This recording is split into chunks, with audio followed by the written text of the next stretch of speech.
All right, everyone, let's take a look at the Oracle of Light and Dreams, which is a deck by English fantasy artist Scott Howden. And this is a 49 card deck that is intended and, really based in this idea of being all about fantasy. So it's a deck of different characters that are elves and magical beings, each of which who has some sort of animal companion, and it's intended to be very uplifting and just bring a little bit of magic into your life. So let's take a look. So first of all, this is a mass market deck. It's put out by US Game Systems, and it was just I think just released really recently, just now. It's September 2022, so this guy just came out. And we have the standard kind of mass market deck box, which is a nice, sturdy two-piece box. There are 49 cards, and then a guidebook. We'll take a look at that guidebook first. This image that's on the deck is I think this was one of the first reasons why I bought the deck, because I just was like, oh my gosh, octopus and just really beautiful fantasy looking woman, gorgeous. So the guidebook is 105 pages and it's quite nice. It's full color and it has this beautiful, like really glossy paper stock to it, which is nice. Each of the cards is featured in the book and you'll see the name of the card. So for instance, the name of this card is Dragon's Lair. And then there is I guess you could say a message. So in this case, it's don't judge a book by its cover.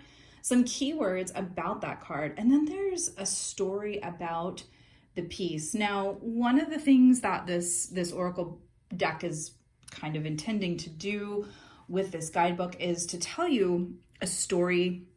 It's almost kind of like a little story of the piece or what's going on in the artwork, and that reinforces the message of the card itself.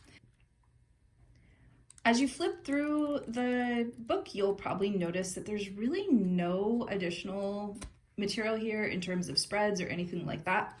So really, this book is more about the art and the imagery and the message of the individual cards rather than trying to help you figure out how to read them or anything like that. So you probably aren't going to find much help in here in terms of making spreads with these with these cards rather, but you will get lots of information on the individual cards. So let's take a look at the deck. Now, this is a pretty good size. You can see the cards are bigger than the palm of my hand, and I do have small hands, but it's quite nice. It's your typical mass market deck. There's no fancy sides or anything. The back is really pretty though, and the artwork is a very subdued, almost pastel look to it. So you're going to see this lovely just softness throughout the whole deck. So we'll do a flip through. So you'll probably notice right off the bat that each card has a human of some sort and then some sort of like magical kind of element. So here we have trees. This person has a fox and some plants. This one is a fairy, which is just kind of magical on its own. This one, again, we have some trees. So a lot of these do have an animal, which is pretty neat.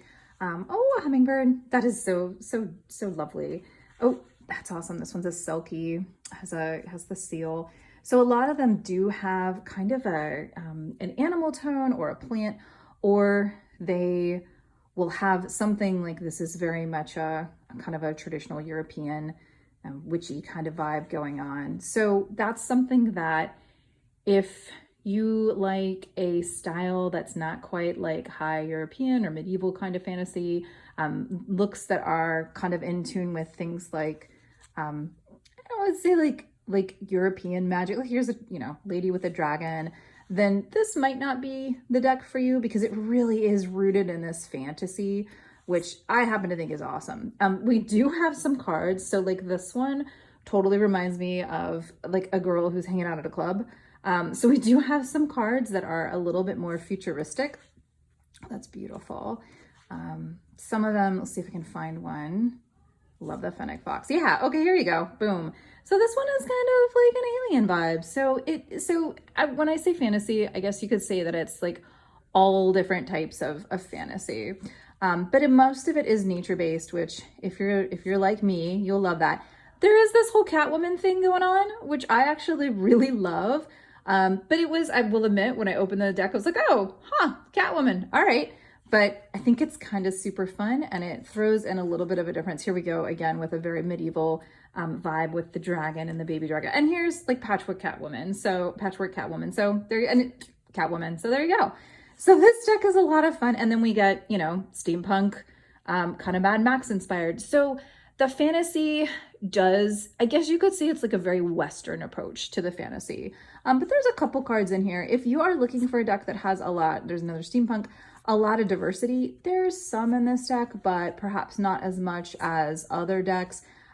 So for here, like the Kitsune card is gorgeous, but I wouldn't necessarily say that this is a particularly diverse card, if that makes sense. So the people in these illustrations, I love this one. This is the reason I bought this deck, was this card right here. In terms of like most of the imagery does appear to be female or female based. So that's something to keep in mind. And also there's not a whole lot of different figure like body types or different looking people. Like they tend to all kind of look very similar, which that is very much a hallmark kind of this style of artwork. So it almost reminds me of almost like a comic book style. So that's some stuff to keep. Wow. Sorry, I have to laugh at myself. Just so you know, this is the second time I'm filming this video, because for some reason when it uploaded, it was completely black.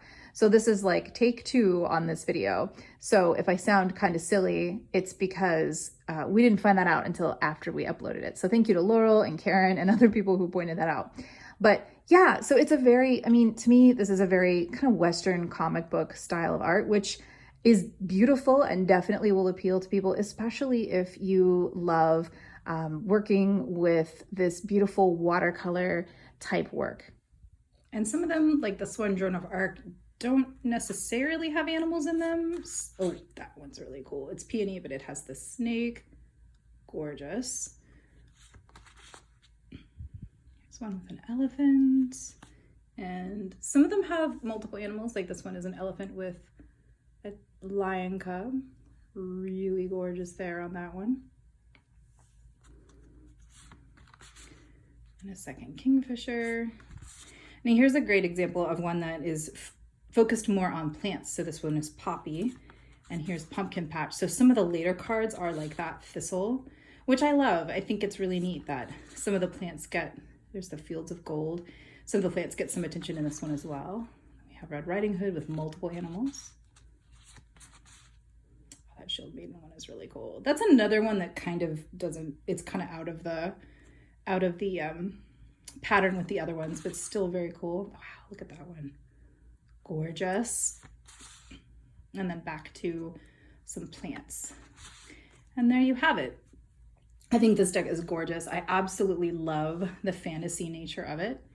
I love the color patterns. I think that cohesively as a deck, it really holds up because we've got the same sort of look and color. I think that these cards all work really well together, and they would be beautiful on an altar as well. So this is a gorgeous little deck.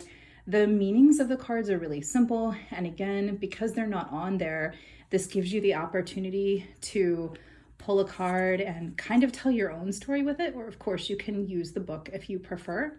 And this is just a fun fantasy deck that is quite pretty and super simple, easy to use, and just really a beautiful, gorgeous feast for the eyes.